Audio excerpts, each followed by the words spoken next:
Well, hey folks, Amy from Colorado Mountain Living. I've got an exciting video for you today. It's about our trip from last weekend, something that we're looking forward to for our next phase of our home build. Let us tell you all about it. Ooh, we're here. We've been waiting for this trip and we finally made it. We're all the way to Pagosa Springs. The home of growing spaces. So see a dome in the background there. See that? That's our future. We're looking at becoming more self-sufficient. We came to Pagosa Springs to go take a tour of their growing domes. We're going to show you guys inside what they look like and what's the right size for us to put on our property. Yeah, they've got, well, we'll go through each one and we could talk about the sizes of them as we see them. So, okay. All right, let's go take a look. There it is, growing spaces, guys. Okay, domes are over here. Look how cool this dome looks with the corn outside it. Now this is their smallest dome. This is the 15-footer. Right.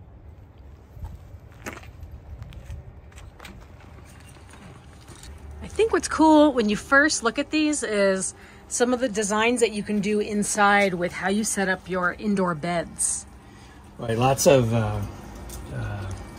little nooks, right? Mm-hmm. So it gets you closer in so you can reach better. Here you can get to the water tank.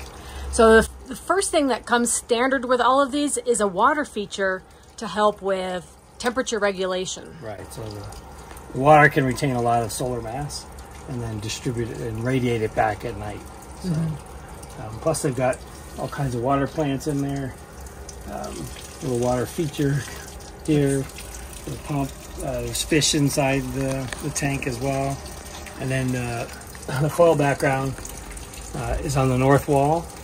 And so that radiates, the heat coming in can be radiated into the water tank as well and then back onto the plants. This is the smallest size that they make. This is the 15-footer, and I could, not quite tall enough, but I could almost reach the top. So this size would be appropriate for maybe a small family, a family of 1 or 2 that want to expand their gardening options. You can definitely see the variety of plants they have in here. Check out how tall. I've never seen tomato plants that are 7 feet tall. Yeah, they're loaded. So big tomato plant in the middle. We got some a lot of greens, some plants, some pole beans.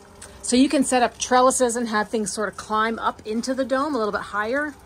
And then what's on the top here is like a shade cloth. Right.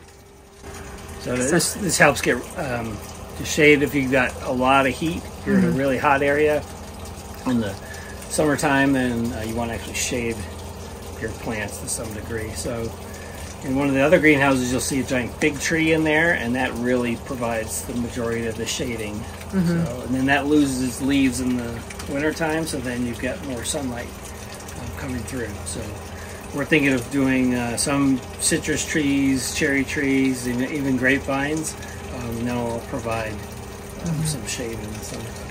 So behind you, I'm noticing the temperature gauge, the thermometer. Yeah. So it's 80 degrees, and outside it's 85. So that kind of tells you, even though we're in a greenhouse, some of the shading keeps it from getting super duper hot in here. Right, and it feels really hot outside, and it feels nice and cool in here. And you also get lots of ventilation. So here's a nice ventilation fan. Yeah. On this one. So these automated vents. So these are beeswax operated. So as the beeswax warms up, it expands, opens up the shade, and then when it cools off, it shuts.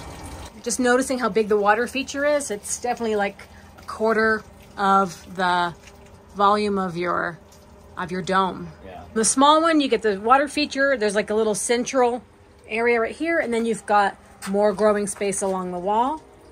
But that's about all the room you have. You're a little bit limited on some of the climbing space because of the height. Let's look at the larger size. Yep. One thing that you can do with the smaller domes is expand some of your growing area by putting outside beds in. So this one's taking advantage of having some corn, which does require some wind pollination being on the outside, some taller plants around.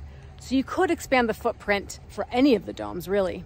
So let's take a look at the next size up, and that is the 18-footer. So this one has raised garden beds on the outside.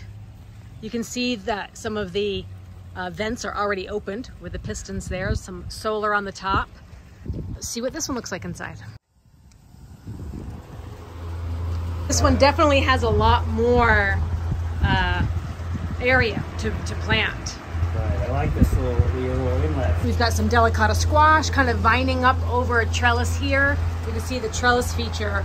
You've got climbing plants in here that do really well. I can maximize the vertical gain. Absolutely, we can do that with grapes very easily. So this is another raised bed area. One actually has a lot of different plants in pots, which has its advantages. If you have something that spreads a lot, it spreads really easily, you want to maybe contain it so it doesn't spread throughout the entire dome. You could put the pots right in the ground, like have a completely sealed pot, put it all the way in the ground if you want to bury it. And then again, the water feature here is another like a half circle, and there's a cute little waterfall coming out of the, and let's see, you can fill, it's recommended to fill your water with aquaponic plants and fish, because you can use this water to help water your plants, right? It's going to be, if you look really close, you can see here come the fish. Much taller than the other one. So yeah, Brian can almost, it's definitely taller than the other one, the 15-footer, but yeah, this is probably 10 feet, I would think. a 10-foot center, Yeah. but more room to spread out. This is definitely one of their smaller sizes. They've got 2 of the smalls, 2 medium size, and 2 of the larger size. Yeah. So for us, we're wanting to utilize the space not just for growing food, but also as kind of like a hangout for wintertime, because we do have such a long winter and such a long period without any sort of lush vegetation at our altitude, you know, 9,300 feet we're at, and we lose our greenery in October and it doesn't come back until June. That's a really long stretch. So for us, it would be fun to have a place like this, especially on either side of the seasons. You know, in the early spring, we can get our spring seeds started in there, and a little escape in the wintertime. Right. So even some of the larger ones are big enough you could actually put a deck in there. Like you could put a deck over the water feature, or part of the water feature, and kind of add another level to your growing space. Yeah. All right. Well, let's check out one of the larger ones. So their medium size starts at 22 foot. And this is what it looks like under construction. So there's nothing growing in it at this point, but you can get a sense of the size of it and the water feature over there. Definitely bigger when you start to move up to the medium size, definitely feels bigger. But I think for us, we were looking at the 26 foot because just to have a little bit more maybe hangout room. So these are all the joints for all the different triangles, and it's all what do you call it, polycarbonate. It's almost 3/4, and there's the specs are on the website, but yeah, it's very resistant to hail. Resistant to hail and UV resistance as well. So one interesting thing is that all the wood is given a treatment for resistance to rotting and decay. So it's sitting on a gravel, compacted gravel foundation. And how is it tied in, do you think? So it looks like there's some rebar. Okay. So it's tying it into the ground. Yeah. So, but what we're probably going to do, because we're so high and we want to separate the ground from the outside, from the ground from the inside. So we're probably going to do like we did with the house, and we do ICF foundation footings, and then bolt it right down top of that. Okay. So that's probably what we're going to do. We'll end up doing geothermal on the inside to take advantage of the constant temperature below ground, and then we can circulate that air, flow that energy up into the space during the wintertime. I think that's the best way to go. So interestingly for us, we came to visit, and the one size that they don't have is the other size that we're thinking about getting. It's the slightly larger one, the 33-foot size. Right. So we're standing inside the 22, but it still feels a little bit like a room. Like maybe once we fill it with garden beds, we wouldn't have any hangout space. So We're taking a look at the 26, but also we want to check out the 33. But we need to find somebody that lives near us to give us a tour, because right now they don't have one on site at Growing Spaces. So we're going to be on the hunt to take a look. So this one we're taking a walk into is a 26 footer. Now you can see the convenience of having water access. This is something that we're going to figure out. This one again has extended beds on the outside, has a fan inside, has venting inside. So this is the first size we were considering, the 26 footer. So let's take a look inside.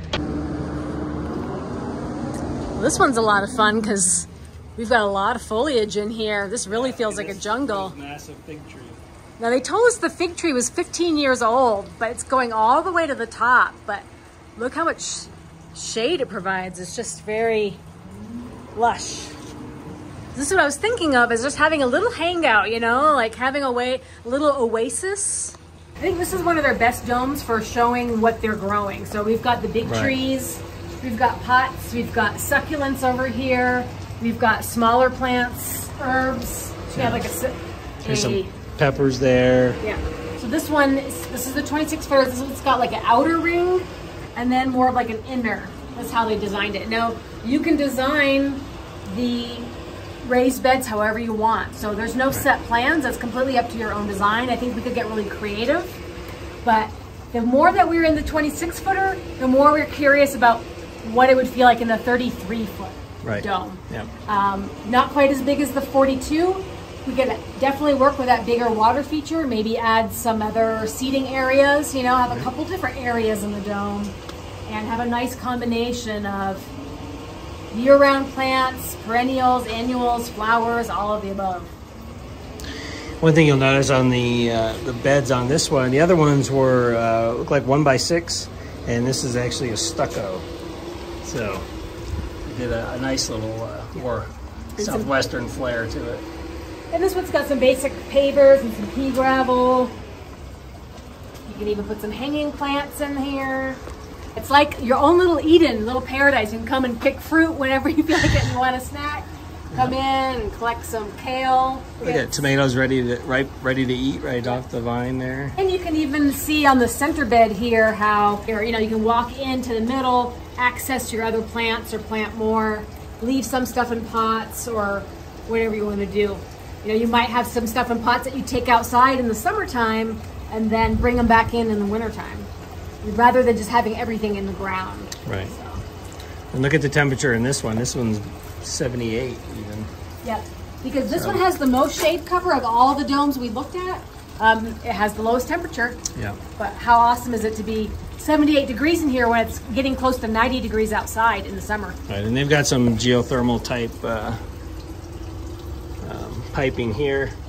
This is sucking down into the ground, I believe, and then there's some fans over here. Right here is we're exhausting the cooler air. Cooler air in the summer or in the daytime, and warmer in the nighttime. Well, what do you guys think? Does this seem like a cool idea or what? Seems like a cool idea to me. It seems like we could have a lot of ideas, especially about how we set it up, how we design it. Right. But the only thing for us is that we can't do anything until next spring. We're too close to fall to really get this completed. Could snow any day next month, so we don't really want to get involved with that. We need some time to plan and prepare. So we're going to start sketching out some designs. We're going to start as far as the interior, because we know the exterior is a fixed design. Right. Talk to some people, figure out what we want to grow, how we want to do it. We're definitely going to do some excavating before the winter time, get the site prepped, let stuff settle down. We asked them about what kind of fish you can have. The best options are probably cold tolerant fish like goldfish or even trout. Trout, yeah. Because the water can get really, really cold and they adapt really easily. If you're doing more koi type fish, that needs to be a little bit warmer water, or if you're doing tilapia, they're more temperature sensitive. You can definitely do food fish or ornamental fish, either or. They're still going to contribute to the aquatic life. They're going to produce some fertilizer. You can use that fertilized water to water the plants, and also it's a little fun to have some pets. Pretty looking when they're goldfish. For sure. So the water feature definitely provides a microclimate in here, more of a humid area. A lot of people use this area to get their seeds started. So it's cooler right here than it is on the other side of the dome. Believe it, in the same dome, you're getting different microclimates. But you can even grow water aquaponics if you wanted to. Maybe not right in this feature, but there's so many different things you can do. It really opens it wide open, you know. Plus the water with the fish in it provides a nutrient-rich watering source, right? Yeah. Yeah. Anyway, I feel like there's a lot to learn before we get started, so probably good for us to take the winter to do a lot of research and ask you guys, do you know anyone that has a growing dome? Do you know anyone that is doing something like this at a high elevation like us? Who should we be talking to? What kind of supplier should we be talking to as far as getting aquaponic plants or other things for our dome? And the biggest dome that they make is, it's a 42-foot dome that we're heading towards right now. And it almost looks like a little city. Well, as Brian gets closer to it, you can see how much bigger it is versus the little 15-footer over here. Now there's some fruit trees on the outside. There's a lot of raised beds on the outside of the dome here. Pagosa Springs is at about 7,700 feet elevation. So we're at about 9,300. More going on the outside because they definitely have a longer growing season than we have. All right, this is the Big Daddy. This is the 42-footer. Okay. Way bigger than we need. Yeah, this is their largest size. So it definitely feels like a little mini city, and it's a little bit loud in here. The fans are running, so they'll have to talk extra loud. That's got to be a 20-foot ceiling. Yeah, 20-foot ceiling. Look at that way up there. I mean, this is the ground floor, and then way up there. We can't even reach up there. One thing that's different with the larger sizes, two things. Right, they've got center, instead of not just a vent at the top, they've got a fan that sucks air, the heat out. Yeah. So it's got multiple fans around. Yeah. They're constantly circulating the air. A lot of walking area, a lot of pathway, a lot of, there's almost like an outer ring, an inner ring, and then the center ring right there. And the other huge difference is the water feature. The water feature in this big one is much bigger. It's like a swimming pool. It's a complete circle. So the small size and the medium size had kind of like the half circle. Right. But look, it's like a full pond in here, guys. The fish coming right up. Look at those fish. Fishy, fishy, fishy, fishy.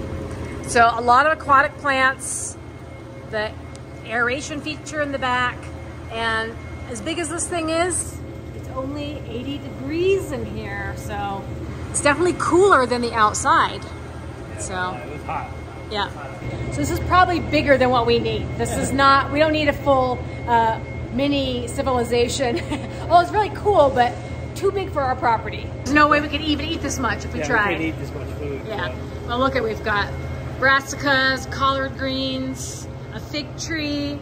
So the goal for bigger domes like this is to be able to get some tree cover or some shade cover to be able to offset some of the temperatures. So that's the goal of a fig tree, maybe some grapevines or some other fast growing trees to kind of add some shade to keep it cooler overall. There's always room for some flowers. If you get a big one, you can have more room for some flowers in addition to the food. Definitely impressive when you step back and get the wide angle view of the largest size. Yeah, you can really see the scale with Brian sitting there in the middle. Right, guys, well, I hope you enjoyed our little tour of Growing Spaces headquarters, and we're excited for our journey. Hope you're going to stick with us to see how we get started, how we take the steps to get one of these on our property next year. That's right. We're looking forward to it. That's it, guys. Growing Spaces, Pagosa Springs, Colorado, the king of the growing domes. So yeah, come take a visit. Tour. Yeah. Best way to see it is live in person. See you next time, guys.